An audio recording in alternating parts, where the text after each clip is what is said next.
ये कॉरिडोर उत्तराखंड के साथ उत्तर भारत की कनेक्टिविटी की तस्वीर बदलने वाला है। कैसे, रिपोर्ट में दिखाते हैं।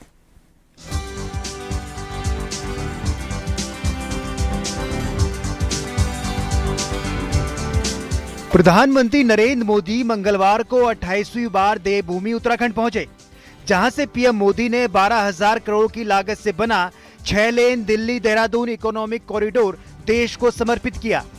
करीब 210 किलोमीटर लंबे इस मेगा प्रोजेक्ट का 4 दिसंबर 2021 को प्रधानमंत्री ने ही शिलान्यास किया था। दिल्ली के अक्षरधाम से शुरू होकर बागपत, शामली और सहारनपुर होते हुए देहरादून तक बने कॉरिडोर से 6 घंटे का सफर सिमट कर 2.5 घंटे का रह गया है। प्रधानमंत्री ने इसे उत्तराखंड के लिए गेम चेंजर बताते हुए कहा कि इससे पर्यटन इंडस्ट्री और रियल एस्टेट को बड़ा बूस्ट मिलेगा। साथियों, देहरादून दिल्ली इकोनॉमिक कॉरिडोर से भी इस पूरे क्षेत्र का कायाकल्प होने जा रहा है। पहला फायदा तो यह है कि इससे समय बचेगा, आना जाना सस्ता और तेज होगा, लोगों का पेट्रोल डीजल कम खर्च होगा, किराया भाड़ा कम होगा और दूसरा बड़ा फायदा रोजगार का होगा। साथियों, इस शानदार एक्सप्रेसवे से उत्तराखंड के टूरिज्म को बहुत ही बड़ा फायदा देगा। देहरादून, हरिद्वार, ऋषिकेश, मसूरी और 4 धाम यात्रा के लिए ये सबसे प्रमुख मार्ग बनेगा। आदरणीय प्रधानमंत्री जी, आज आपके नेतृत्व एवं मार्गदर्शन में उत्तराखंड देश का श्रेष्ठ राज्य बनने के अपने विकल्प रहित संकल्प को पूरा करने के लिए विकास भी और विरासत भी की अवधारणा के अनुरूप प्रत्येक क्षेत्र में काम कर रहा है। और मैं आपको पूरा विश्वास दिलाता हूं कि हम आपके नेतृत्व में आपने इस लक्ष्य को प्राप्त करने में अवश्य सफल रहेंगे। साथ ही 2022 के विधानसभा चुनावों की भांति 2027 के चुनाव में भी वीर भूमि उत्तराखंड में भारतीय जनता पार्टी की राष्ट्रवादी विचारधारा वाली सरकार बनाने में सफल होंगे। पीएम ने कहा कि ये प्रोजेक्ट उत्तराखंड के विकास को नई गति देगा। टूरिज्म के लिहाज से प्रोजेक्ट अहम है। बेहतर कनेक्टिविटी से अब पहाड़ों के हाई वैल्यू प्रोजेक्ट्स महज 2.5 घंटे में दिल्ली के बड़े बाजारों तक पहुंच पाएंगे। इसके साथ ही आसान और तेज सफर से पर्यटकों की संख्या बढ़ेगी, जिससे होटल, ट्रांसपोर्ट और लोकल कारोबार को नया जीवन मिलेगा। पीएम ने कहा कि ये एक्सप्रेसवे राष्ट्र की भाग्य रेखाएं हैं। बीते 1 दशक से हमारा देश विकास की ऐसी ही भाग्य रेखाओं के निर्माण में जुटा है। राष्ट्र की भाग्य रेखाएं ये हमारी सड़कें होती हैं, हमारे हाईवे होते हैं, हमारे एक्सप्रेस वे होते हैं, एयरवे, रेलवे, वाटरवे, ये हमारे राष्ट्र की भाग्य रेखाएं होती है। और बीते 1 दशक से हमारा देश विकसित भारत बनाने के लिए विकास की ऐसी ही भाग्य रेखाओं के निर्माण में जुटा हुआ है। ये विकास की भाग्य रेखाएं सिर्फ आज की सुविधाएं नहीं है, ये आने वाली पीढ़ियों की समृद्धि की गारंटी है। तेज रफ्तार, कम समय और विकास की नई दिशा। दिल्ली देहरादून एक्सप्रेसवे सिर्फ एक सड़क नहीं बल्कि उत्तर भारत की ग्रोथ का सुपरफास्ट कॉरिडोर है। न्यूज़ 18 के लिए देहरादून से सुनील नवप्रभात की रिपोर्ट।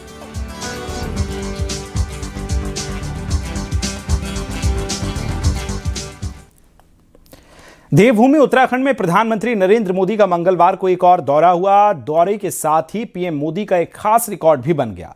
28वीं बार उत्तराखंड पहुंचने का रिकॉर्ड पीएम का बन गया। सीएम पुष्कर सिंह धामी ने कार्यकाल में ये उनका 18वां दौरा रहा। तो क्या मोदी धामी की केमिस्ट्री अब सियासत का बड़ा फैक्टर बन चुकी है? उसी पर रिपोर्ट दिखाते हैं।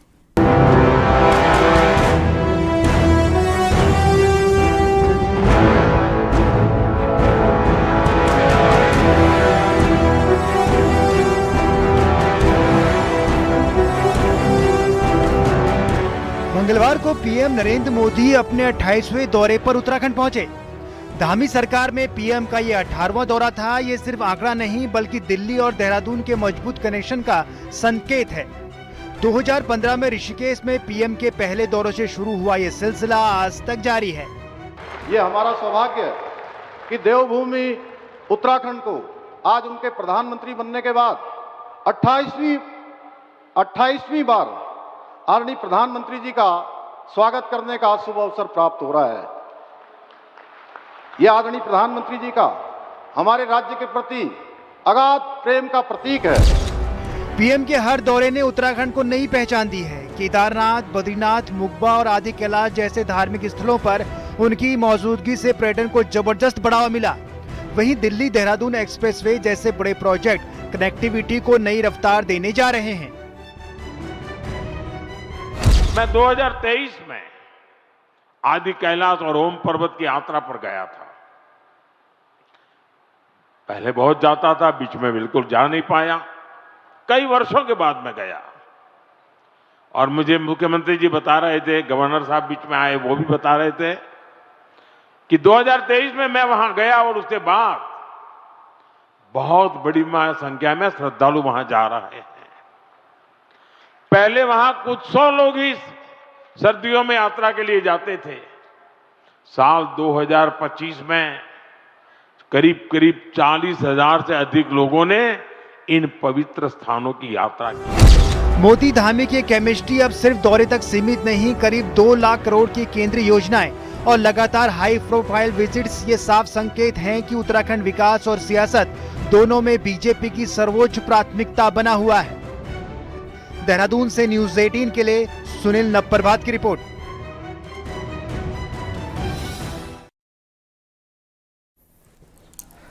दिल्ली देहरादून इकोनॉमिक कॉरिडोर के उद्घाटन के मौके पर बीजेपी का कैडर एक्टिव नजर आया। बीजेपी के बड़े गढ़ में शामिल राजधानी देहरादून में पार्टी संगठन वर्कर ने हर कोशिश की कि कार्यक्रम को यादगार बनाया जाए। रिपोर्ट आपको दिखाते हैं।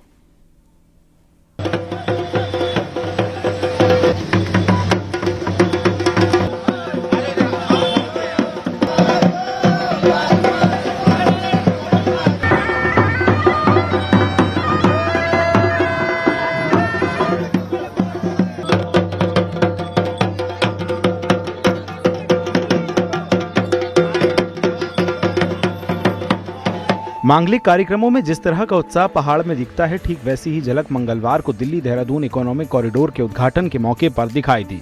पहाड़ी वेशभूषा में झूमते गाते लोगों ने प्रधानमंत्री नरेंद्र मोदी का स्वागत किया। देहरादून जिले में बीजेपी की 10 विधानसभा सीट हैं, जिनमें चक्राता को छोड़ 9 सीट बीजेपी के पास हैं। ऐसे में पार्टी ने पूरी ताकत झोंकी कि लोगों को कार्यक्रम स्थल से लेकर पीएम मोदी के स्वागत में लगाया जाए। मैंने अपने कुमाऊं की पूरी जो हमारे कुमाऊं का कल्चर है उसकी वो ड्रेस पहनी है।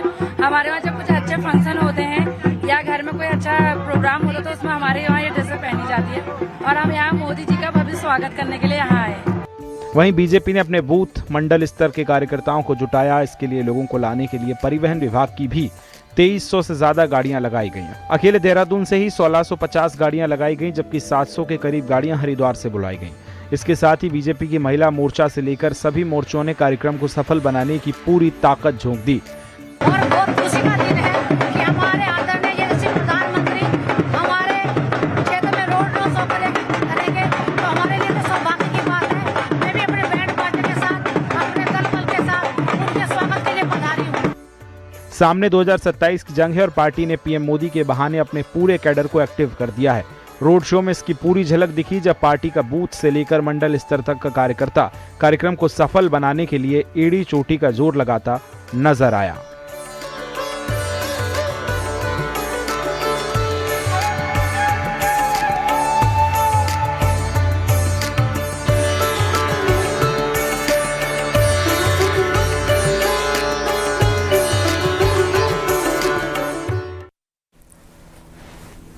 वहीं दिल्ली देहरादून एक्सप्रेसवे को लेकर गढ़वाल सांसद अनिल बलूनी ने एक वीडियो सोशल मीडिया एक्स पर जारी किया। सांसद बलूनी ने मंगलवार को दिल्ली देहरादून एक्सप्रेसवे को सफर किया। बलूनी ने देहरादून से सफर शुरू किया। सांसद के मुताबिक एक्सप्रेसवे से वो दिल्ली मात्र 2.5 घंटे में पहुंच गए। सांसद बलूनी ने कहा कि पहले देहरादून से दिल्ली आने में 6 घंटे लगते थे, लेकिन एक्सप्रेस से अब यात्रा करने के बाद मात्र 2.5 घंटे में यह सफर पूरा हुआ।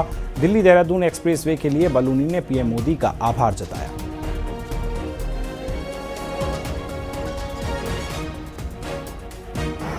मित्रों, सबको आपको पता है कि आज दिल्ली से देहरादून के बीच एक एक्सप्रेसवे का उद्घाटन हुआ है। माननीय प्रधानमंत्री जी ने इसका उद्घाटन किया है। और उस कार्यक्रम में स्वयं मैं भी प्रतिभाग किया। तो इस चीज़ से मैं आज दिल्ली आने का मैंने शुरुआत की। अभी 5:15 बज रहे हैं और अब लोग देहरादून में शुरुआत की है। देखते हैं ये दिल्ली कितनी देर में पहुँचती है।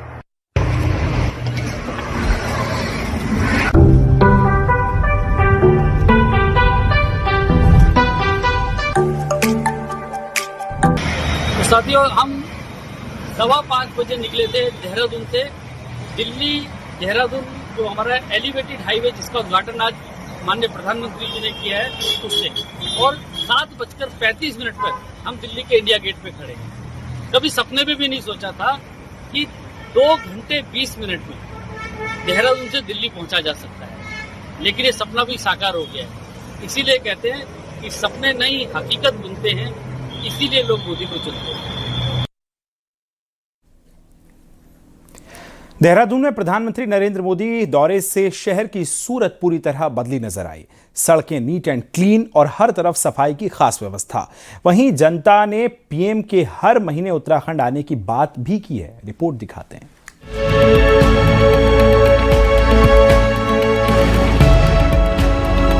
पीएम मोदी के दौरे को लेकर देहरादून को दुल्हन की तरह सजाया गया था। इसी कड़ी में सड़क से लेकर गलियों तक सफाई का विशेष अभियान चलाया गया। वहीं लोगों का कहना है कि जिस तरह से इस बार व्यवस्थाएं बनाई गई हैं, अगर ये लगातार बनी रहें तो शहर की तस्वीर बदल सकती है। कई लोगों ने कहा कि ऐसा लगता है कि प्रधानमंत्री हर महीने आएं ताकि शहर हमेशा साफ सुथरा बना रहे। नगर निगम की व्यवस्था देख लोग खुश हैं और हर दिन ऐसी ही व्यवस्था की उम्मीद जता रहे हैं। आकस्मिक भ्रमण भी करना चाहिए पीएम मोदी जी को, और अच्छा लगता है, साफ सुथरा रहेगा शहर हमारा तो सबको खूब अच्छा लगेगा। वैसे कैसा रहता है अमूमन? लगभग औसतन ही रहता है, ऐसा कुछ नहीं रहता, लेकिन समझ मोदी जी आएंगे तो थोड़ा साफ अच्छा लगता है सभी को। बढ़िया है, इनको बार बार आना चाहिए जिससे और चमके। हम तो यही कहेंगे कि बार बार आए, इसी बहाने कम से कम काम तो हो रहा है। अच्छी बात है, अच्छा लग रहा है। वहीं पार्षद का कहना है कि एक सामान्य प्रक्रिया है, जैसे घर में कोई खास मेहमान आता है तो साफ सफाई और व्यवस्था पर खास ध्यान दिया जाता है। इसी क्रम में प्रधानमंत्री के दौरे को लेकर भी शहर को पूरी तरह से तैयार किया गया। ज्यादा चमक रहा है ऐसा बोल सकते हैं, क्योंकि देहरादून में मुझे लगता है सफाई व्यवस्था ठीक है। डिपेंड करता है कि कौन पार्षद किस एरिया में कितना एक्टिव है। मुझे लगता है जितने देहरादून के हमारे 68 पार्षद हैं वो सब एक्टिव है, और उन क्षेत्रों में आपको सफाई आम दिनों में भी मिलती होगी। लेकिन जाहिर सी बात है, जब हमारे घर में भी कोई मेहमान आता है तो हम चीजें और बेहतर करने की कोशिश करते हैं। प्रधानमंत्री के कार्यक्रम को लेकर शहर नीट एंड क्लीन नजर आ रहा है। अब देखना होगा कि क्या ये व्यवस्था आगे भी ऐसे ही कायम रहती है या फिर सफाई सिर्फ खास मौकों तक ही सीमित रह जाती है। सत्येंद्र बर्तवाल, न्यूज़ 18, देहरादून।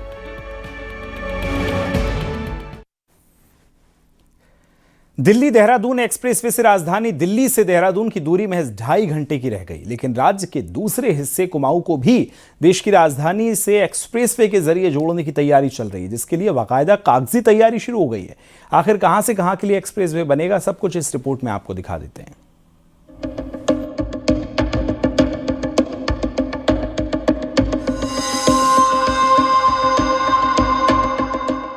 दिल्ली देहरादून एक्सप्रेसवे को प्रधानमंत्री नरेंद्र मोदी ने जैसे ही इस रिमोट का बटन दबाकर हरी झंडी दिखाई, वैसे ही प्रदेश के दूसरे छोर कुमाऊं के आम लोगों से नेताओं तक की उम्मीदें भी बढ़ गई।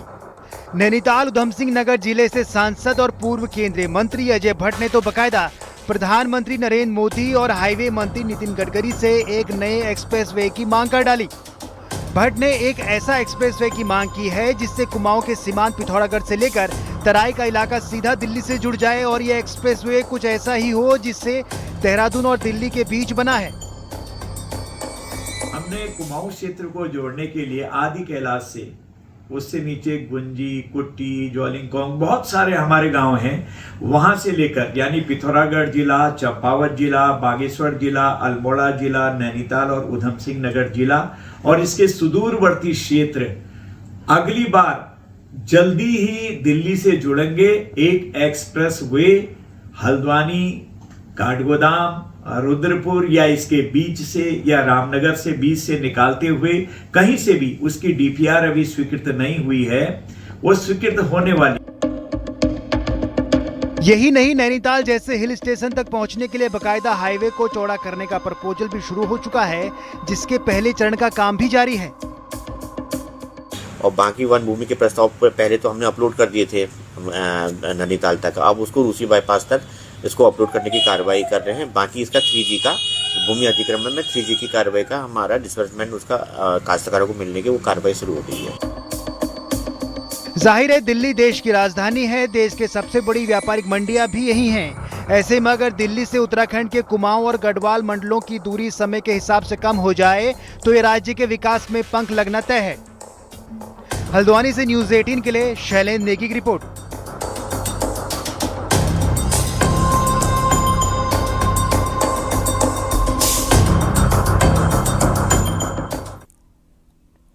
काशीपुर में अंबेडकर जयंती के मौके पर निकाली जा रही रैली के दौरान एक दर्दनाक हादसा हो गया।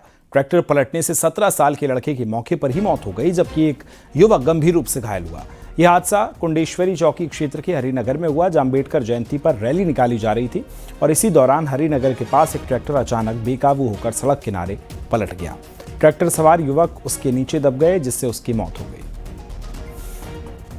ये सूचना प्राप्त हुई कि वहाँ एक ट्रैक्टर पलटने से कुछ लोग जख्मी हो गए हैं। जब मौके पर वहाँ पे पुलिस की टीम और उनको फिर हॉस्पिटल भेजा गया तो एक व्यक्ति की उसमें से डेथ हो गई थी और 3 लोग जो हैं हल्के फुल्के जख्मी हैं, जिनका इलाज चल रहा है। बाकी घटने के कारण क्या रहे इसकी जांच की जा रही है।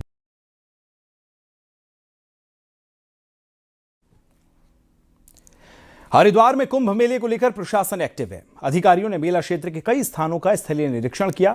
1 साल बाद ठीक 14 अप्रैल को कुंभ मेले के दौरान मेष संक्रांति का अमृत स्नान होना है और इसी के लिए मेला अधिकारी कुंभ के लिए चल रहे सभी निर्माण कार्यों की टाइमलाइन निर्धारित कर रहे हैं। और मेला अधिकारी सोनिका ने अधिकारियों के साथ हर की पैड़ी, मनसा देवी पैदल मार्ग, रेलवे स्टेशन, कावड़ पटरी और सिंह द्वार चौक जैसे कई महत्वपूर्ण स्थानों पर निरीक्षण किया। अगले साल होने वाले कुंभ मेले में 4 अमृत स्नान होंगे, जो कि 6 मार्च महाशिवरात्रि, 8 मार्च फागुन अमावस्या, 7 अप्रैल नव संवत्सर और 14 अप्रैल को मेष संक्रांति का स्नान होना है।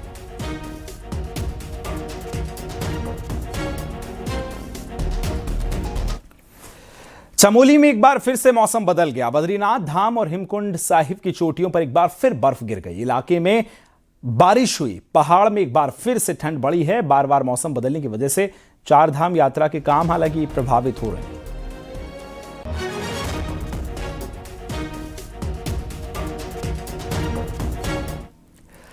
उत्तराखंड में सी प्लेन परियोजना के विस्तार के तहत ऋषिकेश के बाद अब टिहरी झील में भी इसका ट्रायल किया गया है। मंगलवार को टिहरी बांध की झील में यह परीक्षण किया गया। सी प्लेन ने जौलीग्रांट एयरपोर्ट से उड़ान भरी और शाम करीब 5:30 बजे कोठी कॉलोनी स्थित टिहरी झील में सफलतापूर्वक लैंडिंग की। सुबह से इसकी तैयारियां चल रही थी। टिहरी झील में पहली बार लैंडिंग और टेक ऑफ का परीक्षण सफल रहा।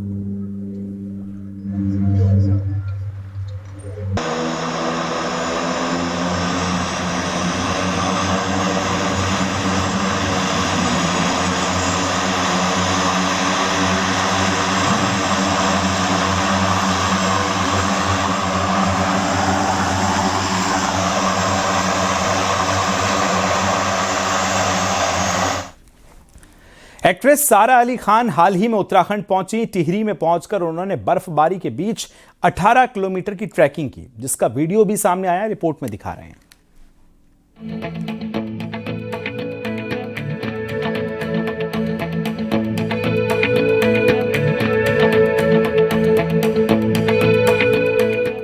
कभी भोलेनाथ के दरबार में हाजिरी तो कभी पहाड़ों की शांत वादियों में सुकून की तलाश। एक्ट्रेस सारा अली खान की जिंदगी फिल्मों के अलावा आस्था और रोमांचक सफर से भी जुड़ी है। उत्तराखंड की वादियों में वो पहले भी आ चुकी हैं। इस बार फिर उनका एक वीडियो सामने आया है। बर्फ से ढके पहाड़, घने जंगल, टिहरी गढ़वाल के खूबसूरत ट्रैक पर सारा अली खान ने करीब 18 किलोमीटर की ट्रैकिंग की। पवाली कांठा बुग्याल में उनका ये काफी रोमांचक सफर रहा, जहाँ उन्होंने नेचर को करीब से जिया। इस एडवेंचर ट्रिप में सारा ने सिर्फ ट्रैकिंग नहीं की, बल्कि टेंट में रात बिताई, बर्फबारी का मजा लिया और पहाड़ी खाने का स्वाद भी चखा। स्थानीय लोगों से बातचीत कर उन्होंने इस ट्रिप को और भी खास बना दिया। घुतू से ग्वाड़ा गांव होते हुए पवाली बुग्याल तक का ये ट्रैक एडवेंचर लवर्स के लिए किसी ट्रीट से कम नहीं है। सारा की इस ट्रैकिंग से स्थानीय टूरिज्म इंडस्ट्री भी खुश है। माना जा रहा है कि उनके आने से एडवेंचर टूरिज्म को नई पहचान मिलेगी। इनके साथ मैं पनवाली कंठा कर चुकी हूँ और बहुत अच्छा लगा, बहुत मजा आया, बहुत सुंदर था, बहुत सुकून फील हुआ। थैंक यू सो मच जी। कैसी लगी आपको हमारी सर्विस? बहुत अच्छी थी। बहुत बढ़िया था। ट्रैक कैसा लगा आपको? बहुत सुंदर। ठीक है मैम, पक्का जरूर आना दोबारा आएंगे और भी देखेंगे उत्तराखंड भी। ट्रैकर ने बताया कि सारा 11 अप्रैल को टिहरी आई थी। 3 दिन रुकने के बाद वो 13 अप्रैल को वापस चली गई। वैसे ये सारा का पहला एक्सपीरियंस नहीं है। उन्हें पहाड़ों से बहुत लगाव है और वे अक्सर उत्तराखंड के ट्रैकिंग वाली जगहों और धार्मिक स्थानों पर घूमने के लिए आती रहती हैं। इससे पहले रुद्रनाथ मंदिर जा चुकी हैं, जो अपनी कठिन ट्रैकिंग के लिए जाना जाता है। वो केदारनाथ धाम कई बार विजिट कर चुकी हैं। Bureau report, news 18।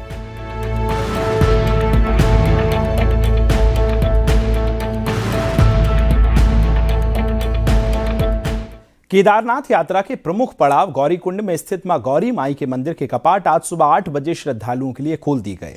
बैसाखी के पावन पर्व गौरी गांव स्थित मां गौरी मंदिर में पूजा अर्चना के बाद माता की भोग मूर्तियों को कंडी में सजाकर गांव से गौरीकुंड स्थापित किया गया। गौरी माई मंदिर में जहां ठीक 8 बजे मंदिर के कपाट 6 महीने के लिए भक्तों के लिए खोल दिए गए। गौरी के कपाट आगामी यात्रा काल के लिए खोल दिए गए हैं, जिसमें हमारे कुल पुरोहित विमल जमलोगी, समस्त पुजारी, पठाधीश तथा समस्त ग्रामवासियों की उपस्थिति में मां गौरी के कपाट खोल दिए गए हैं। हरिद्वार में बैसाखी पर गंगा स्नान करने वाले श्रद्धालुओं की भीड़ उमड़ी। सुबह से ही हर की पैड़ी पर ब्रह्मा कुंड पर बड़ी संख्या में श्रद्धालुओं ने पहुंचकर गंगा में डुबकी लगाई। बैसाखी उत्तर भारत का प्रमुख त्योहार है, जिसमें गंगा स्नान का विशेष महत्व है। पुलिस और प्रशासन की ओर से भी सुरक्षा के मद्देनजर पूरे इंतजाम किए गए और मेला क्षेत्र को 10 जोन और 33 सेक्टर्स में बांटा गया।